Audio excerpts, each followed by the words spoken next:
Oh, there's a pretty one, Ulysses.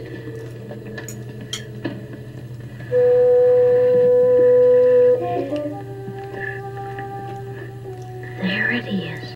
Hello BookTube, I'm Sean Breeze Books. Welcome back to my channel and another Friday Reads. And it's my birthday today, so please send me a present. I've had a very, not lonely, but solitary birthday because it's Friday and I typically spend the day, and certainly today I have spent the day both napping and catching up from a very busy week, busier than usual this week, and working on my Friday Reads. So I'll be celebrating my birthday on Sunday with the family.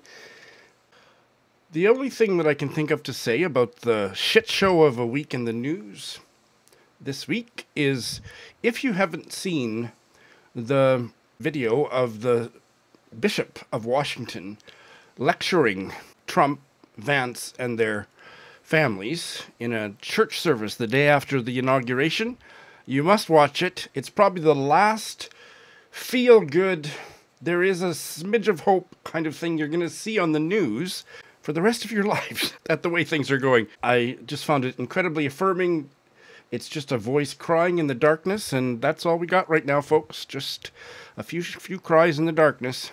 Bishop Marion Edgar Buddy. She's been, I'm sure you've already heard it, but if you haven't, it's, the excerpt is about 3 minutes long, and it's really powerful. So that's linked in the show notes. And without further ado, let's meet this week's mystery guest. And this week's mystery guest is the Canadian writer Dora Duick, joining us from Delta, BC. Welcome, Dora. Thank you. It's really nice to be here and to meet you. It's so nice to meet you. So Dora is the author, among other books, of the 2019 novel, All That Belongs, which has a gorgeous cover, and that's the one book I have in my hand. She's also the author, most recently, of a collection of essays and memoir called Return Stroke, which came out from 2022. And we might be talking about some of her other works, forthcoming and otherwise. Dora, why don't you tell us about All That Belongs? All That Belongs is a story of an archivist who is about to retire, and all of her professional life, she has been preserving the pasts of others, but she's always resisted facing into her own. And an incident on the day of her retirement kind of provokes her to finally do that, to face into her own past. Her name is Catherine. The story's told in the first person. Now, her past includes a very odd uncle who lived with them for several years, as well as a tragedy concerning her brother. And so she describes that year of her preoccupation with the dead, with these two, her uncle and her brother. And this takes us into her memories of them. But we also get the narrative of what's going on in that year, her interactions with her elderly mother, with her husband, and struggling to figure out retirement and so on. So it's like a year of life and the past weaving into it. The past and present exist in the same place, which I think for most of us it does. Absolutely. Yeah. And perhaps the more the older we get. And I love reading novels with older female protagonists. So this sounds right up my alley. I also thought, as you started describing the plot, that she's been an archivist, but hasn't really, she's kind of maybe perhaps avoided coming to terms with her past, that the cobbler's kids have no shoes, that kind of thing. Exactly. Yes. And I want to say, just to hopefully to tantalize readers, that there is some mystery. There are puzzles about the uncle for sure, also the brother, untold secrets, which Catherine, the archivist, hones into and uncovers. So that sort of pulls that narrative along as well. Like, it's not just grieving and thinking about it, but it's discovering. And I think if there's any theme, it's subtle, but it would be shame. What do you do with shame, which she has felt in connection with her own personal story, which is maybe why she's avoided it. Well, the more you tell me about this book, I think just need to start reading it immediately. That's a big issue that I wrestle with in my life, and I'm always drawn to those themes in literature. You were born in Alberta and lived in Winnipeg for many years, now live in Delta. So I'm curious, where is this story set? Well, yes, it's set in Alberta and in Winnipeg.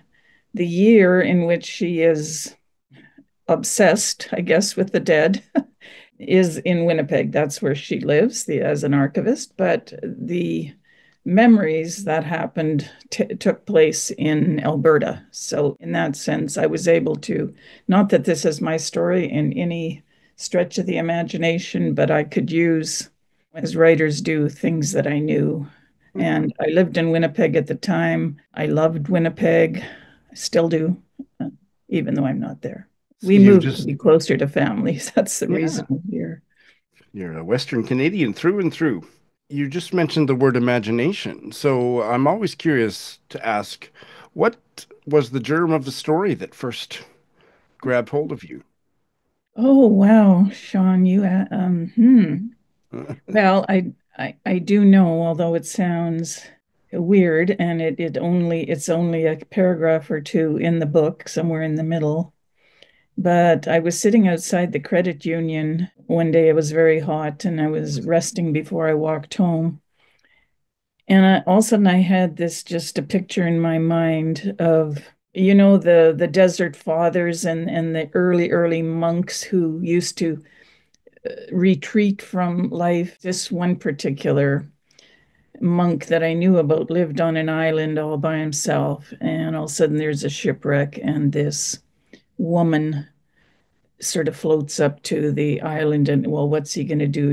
It sort of became this character, and Catherine sees I don't want to use the word vision, that sounds too mystical, but sees this picture, and her uncle has the same dilemma, because the reason he's living with them is on a very, very stormy night, a woman shows up at his little shack down the lane from them, and he makes a beeline out of there. And yeah, so, I grew up with the Mennonites that's my tradition. And it's fairly patriarchal. And so I think I was, besides shame, maybe also trying to get at why some men in the church now, not Catherine's father, and I have wonderful sons and so on and so forth, wonderful brothers, but some men really have a problem with women. And so her uncle maybe kind of exhibits that. Now I didn't expect to tell you all of this, but that's where it started. There is a phrase, and I know that you probably didn't write the copy for the synopsis on the back, but there is a phrase here that jumps out at me that I'm curious about. All that belongs is an elegant and moving portrayal of ephemeral histories and the startling consequences of familiar ties, silences, and shame. The phrase ephemeral histories intrigues me. And you don't have to take responsibility for that phrase if you didn't write it. But what do you make of that phrase, ephemeral histories? There are some histories that are so I accept that, actually. There's some histories that are so lodged in documentation, they seem solid. But our own histories may be a little bit more loose. They rely on memories. And Catherine is trying to, she use her mother in her quest. Her mother is beginning to have dementia. So she's not much help, although she's a bit of help. And that is ephemeral too. And I also almost see that word as tying into emotions of the past, which again are not terribly solid necessarily, but in many ways, that's what we have to deal with. It's not that we want to know whether it happened on a Tuesday or a Wednesday. We want to almost reset it, as it were, or maybe by reflecting on it or telling it, we lessen the shame. I don't know who said it, but somebody famous once said something along the lines of, our relationship to the past is always changing. I think so. Yeah, Yeah, and yeah, so it sounds like your yeah, protagonist, Catherine, goes on a bit of a yes. journey. Her relationship to the past inhabits a certain year of her life. Have you read Sharon Butala's most recent novel? It's called Leaving Wisdom, and it came out maybe 2 years ago. No, I'm sorry, I haven't. It's also about a woman's first year of retirement. And aside from that novel, I'm trying to think of another novel that shows the experience of retirement of a woman who's worked. Can you think of any others? A woman who has not led the conventional life, has worked, and then goes Right. into retirement. I can't think of another No, novel I like mean, there's Margaret Lawrence's Hagar, but that's not retirement. That's just quite an old person. that. That's right. Do you mind if I just read a paragraph here? Because it's kind of funny, actually, because Catherine Please. has a friend who is embarking on putting her memories down. In fact, she's writing a novel. So this friend wonders whether her protagonist's status as retired would be a disadvantage. Retirement does have an uninteresting ring to it, I mused. Artistically, I mean, maybe realistically too. People golfing in Phoenix or sailing from one cruise port to another, not young enough to be, well, fascinatingly young, but if older, not Hagar Shipley enough either. Exactly. Exactly. I Right. think I was also wondering, like, is that going to be a barrier, to the book? But some of her present circumstance also is trying to adjust to this. All of a sudden, you're coming out of a profession. Sort of, what do you do? And then her husband, who was going to retire with her, he gets the offer of a contract to continue working for another year. And of course, he jumps at it. So he's gone all the time. And she's really on her own. Tell us anything you'd like to tell us about that gorgeous cover. This cover was painted by my sister-in-law, Agatha. She's an artist. Ah, And when the publisher, Turnstone Press, and I were talking about the cover, I remembered this series of paintings that my sister-in-law, Agatha Fast, had done. And I was so intrigued by all the figures in her head. but She's got a whole series of these, I think she called them the Lola paintings, but yeah. we're just Most of my books have some kind of art on the cover. let's move into hearing about other of your books. Would So my very first one, so my husband and I lived in Paraguay for 2.5 years. you? And so I sort of secretly was working on a book at that time. I didn't have enough nerve to say I was doing it, but I was. So that came out in 1989. And then a whole 20 years passed before This Hidden Thing came out, which is Cover. a novel set in Winnipeg as well. It happened to win the Manitoba Book of the Year in 2010. Well, I'm not sure what that verb happened to. I think it Well, probably deserved to, but well, that's you know how wonderful. juries are. Anyone on the short list can win. But anyways, that was very exciting.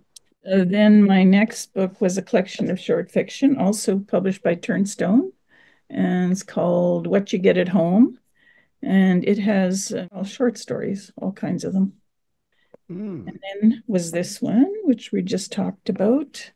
And my last one was Return Stroke, essays and memoir. And when you and I were emailing back and forth, I just realized the segue from All That Belongs is me doing some of that work myself of digging into my past and saying, what was that all about? But you always, when you're writing about it, you're writing from a different place than the experience was. So you're bringing them together, and it's kind of an interweaving. So much of it, probably 2/3 of this book, is a memoir of our 2.5 years in Paraguay, where I think in a small way I had an experience of being an immigrant and wanting to belong. And then there's other essays in there about trying to get to know my father-in-law, who died before we were even married. I never met him. And so kind of that journey of getting to know someone that you have never met. And there's an essay in there about my husband's death. That was the last one I wrote. There's an essay in there about our daughters coming out. So the title, Return Stroke, that is the title of the memoir itself as well? No, Return Stroke is the title of the essay about my father-in-law, who was struck by lightning when he was a young man. That's just one of his experiences, which was kind of my first knowledge of him, in the fact that it's a sort of a sensational story. So I heard it from my husband and others. And lightning is also called, like the stroke that comes down, is called a return stroke.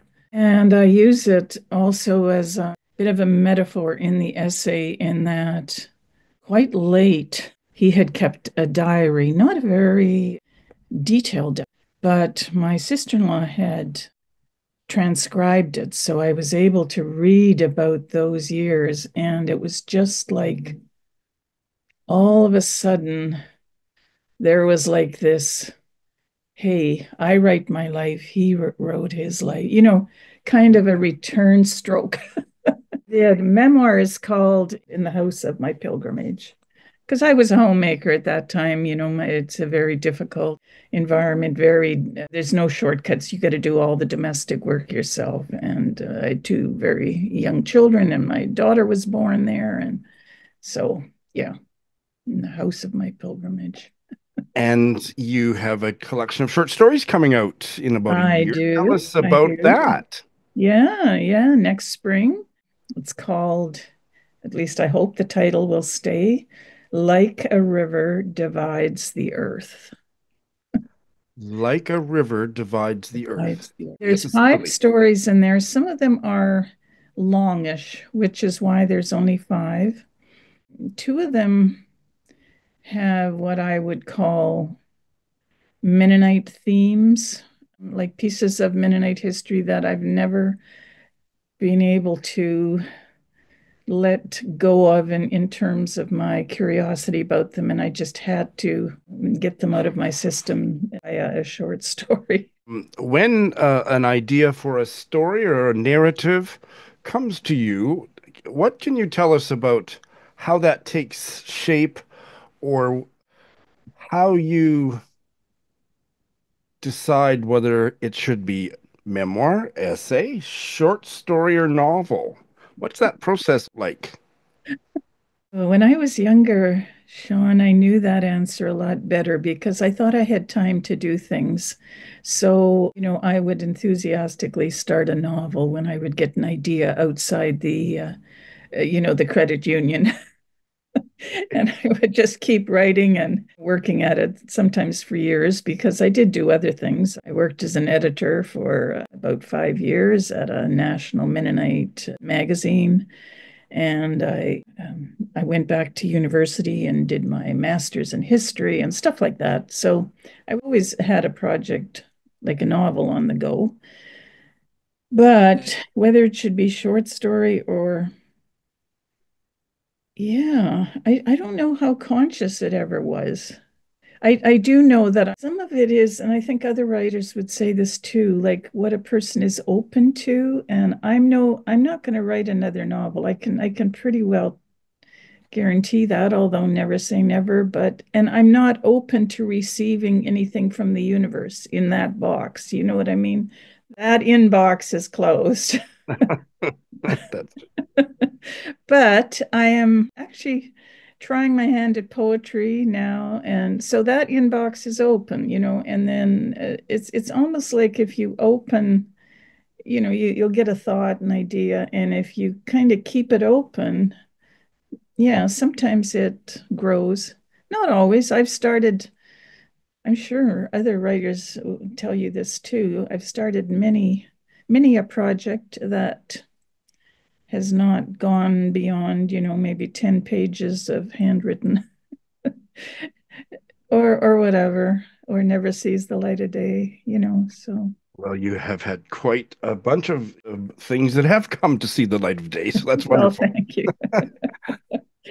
My eyes are very drawn to that lovely, very, very tall bookshelf behind you, and I'd like to segue into hearing more about what you like to read. I think you've got some books to Oh, well, recommend. yeah, I did love Orbital. I know you talked about that I on one of loved your it, programs, yes. so I won't say much about it, but it was kind of an interesting thing because I was stuck in the Toronto airport. One of my sons lives in Toronto, so I'd been there for an entire day because my flight was canceled and it didn't have another one till the evening. And that's when I read Orbital, and it seemed curiously appropriate to be reading it in that liminal space, of an airport. Yes. Another fairly short book that I've really loved recently was Clear by Carys Davies. Carys Davis, Or yes. how do you say her first name? I believe C-A-R. it's Carys. Carys. Okay, yes, I stuck an L in there. That's And not right. apparently, I learned this the hard way over the years because I do read a lot of Welsh literature. She's Welsh, and the Welsh pronounce Davies without it's Davis. Oh, Davis. So Okay. it's Carys Davis. I really liked Clear I've very much. heard And really good things before about it. that, I had read her redemption of Galen Pike, her Me short story. too. Me too. Loved it too. And so I reread it, while I was waiting for Clear at the library, and just struck again by her ability to keep you wondering where, like, how is this going to end? And when it does, it's always a surprise, but you never feel that it doesn't make sense. You know what I mean? like, Yes. like she just has that incredible ability to just kind of take, oh wow, this could go in so many different directions. And She's fascinating to me. I don't, and I'm not familiar with all of her work, but I think I'm right to say she's Welsh and she's never published anything that was set in Wales. It's always set somewhere else. that's true because, well, did she not live in America for a while? That I don't know. So, Yeah, yeah, and okay. she's written stuff set back in history, American history. Yeah, yeah. And this new one, Clear, I believe it's set on a Scottish island or something. Scottish Island, yes, yes. Yeah. Doing the So I wonder if Scottish she's ever going to write experiences. something set in Wales. Yeah. Fascinating. Well, maybe sometimes it's hard to write about home. I don't know if this would be to other people's taste, but I've recently been reading Jon Fosse, Oh, his he's very popular Septology. on BookTube. Absolutely. I'm up to five now in the, 1 to 5 I've read, and Septology. not in the way that I write, but the same concept where past and present are just constantly. Have you read any of it? Not Septology. I have read one of his shorter novels called Alice at the Fire, and also that blend of past and present is Yes, yeah. quite. And he has a little one called The Shining. Oh, It's a short book, but I just find it almost hypnotic. Like I love it very much. Yeah. that's great. I did No, really that's like Prophet's Song by Paul Lynch. I think he yes. won the Booker. Booker a couple of years ago. I just Um, read that at the end of last year and was did you? What did you blown away. think? It was a really tough read in that I read it after the American election, so it really was tough to read, Oh, but powerful. Absolutely, gutted by it. well, what, I don't think I've ever read a book that gave me such a clear sense of what women in my own history, I would say, experience. Like when there was a whole group of Mennonite people who came out of Russia ahead of the German army, and they were fleeing without their husbands. They'd either been captured or taken or something, and they were losing children. Like just, oh my goodness. Yeah. Like the way he could get into a mother's psyche I found quite incredible. Well, this Yeah. has been a fascinating conversation, and I'm hoping to read All That Belongs first, but it sounds like I need to read all of your stuff. But once I've read it, I'd love to invite you to come back and have a longer chat about your Well, novel. we could do that, or we could also do the upcoming short stories, which I am really excited about too. But we'll see. Whatever. It's your show. And my inclination is to say, let's do both. Oh, okay. Thank you Yeah. so much, Dora. Yes, thank you, Sean. I've really enjoyed this. Yes, Dora Durick is wonderful, and her books sound great.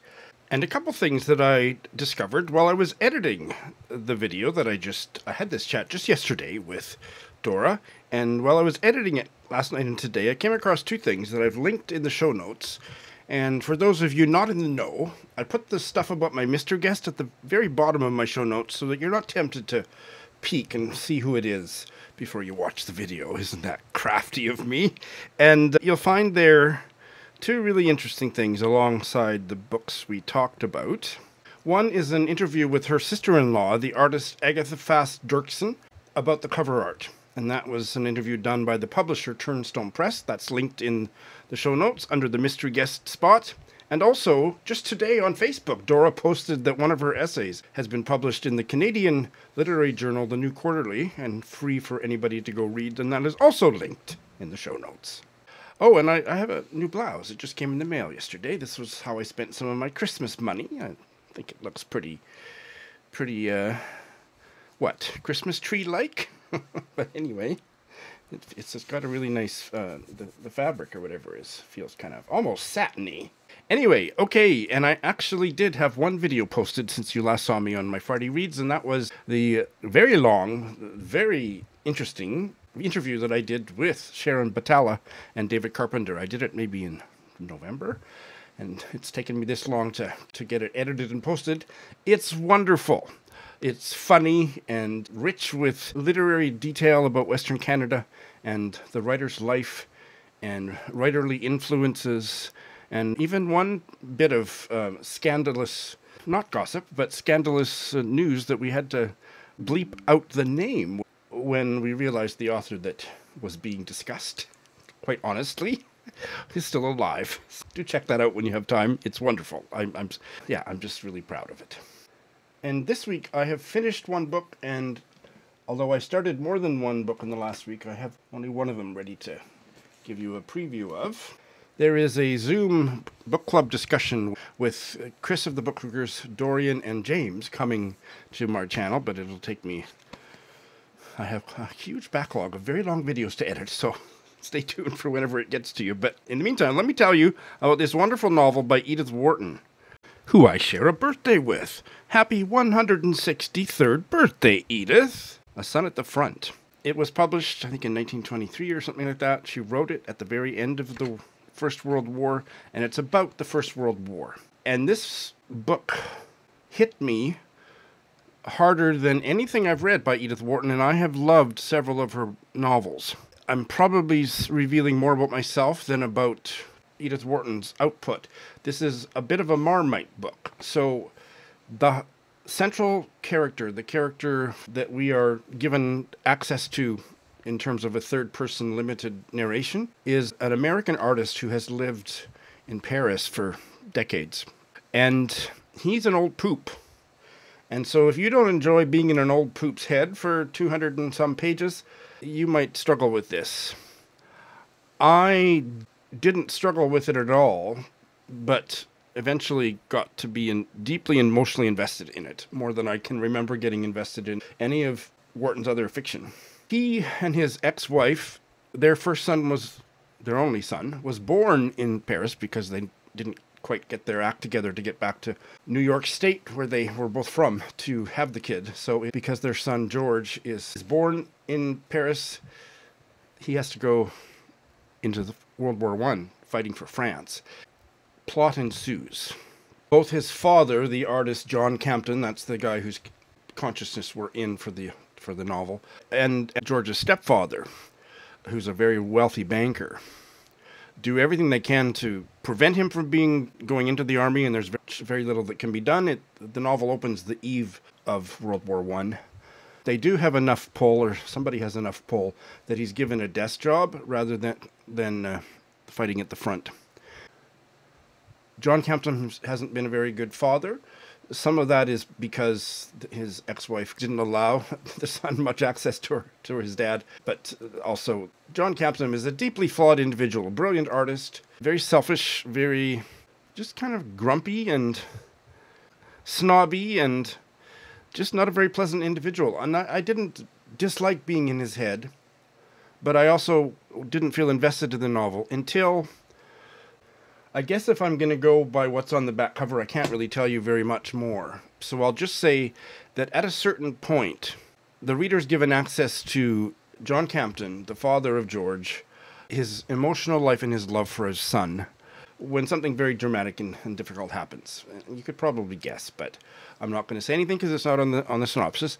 And I found the portrayal of his love for his son, once he himself found access to it, incredibly powerful and beautiful, and that carried me through the whole rest of the novel.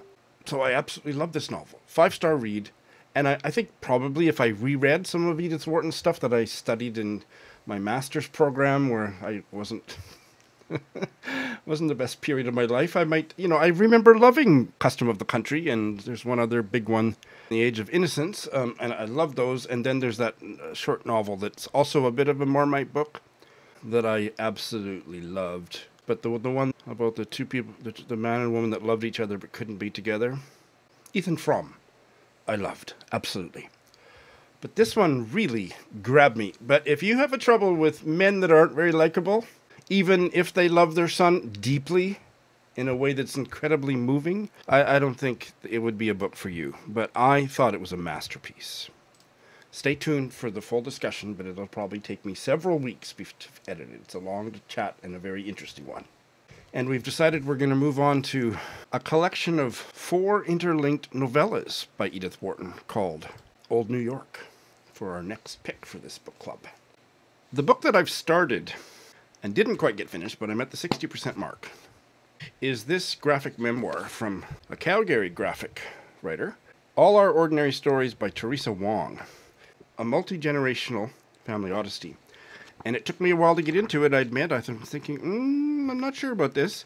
And then I got a ways more in, and I'm absolutely hooked. Teresa Wong is the Chinese-Canadian teller of this tale, and she's talking at the beginning about how she can't connect with her Chinese-born mother, who is having health issues and depressed and not sleeping, and the daughter doesn't really know how to help her. And then we go back in history, and we hear a lot about the difficulty she has coming to terms with her identity, especially around language, because she had some, I believe it was Mandarin, although I think maybe one parent spoke Cantonese and the other Mandarin, but she only had a rudimentary bit of her native Chinese language and then lost it completely. And now she herself is a mother, and she can't pass the language on to her kids, and all of that is very interesting. But then much even more fascinating than that is what we learn about the experiences of their parents in communist China and their escape. The synopsis mentions that her parents escape China for Hong Kong, but it doesn't say how, so I don't think it's really a spoiler, but it was so incredibly dramatic to read. Independently, not together, they hadn't met yet, they swam a 5 to 6 hour swim at night to Hong Kong to get out of China. And the details of that, just incredible. So I'm really loving it. Yeah, that's what I have. But great reading week, and hoping and praying that next one will be so as well. Thanks for watching.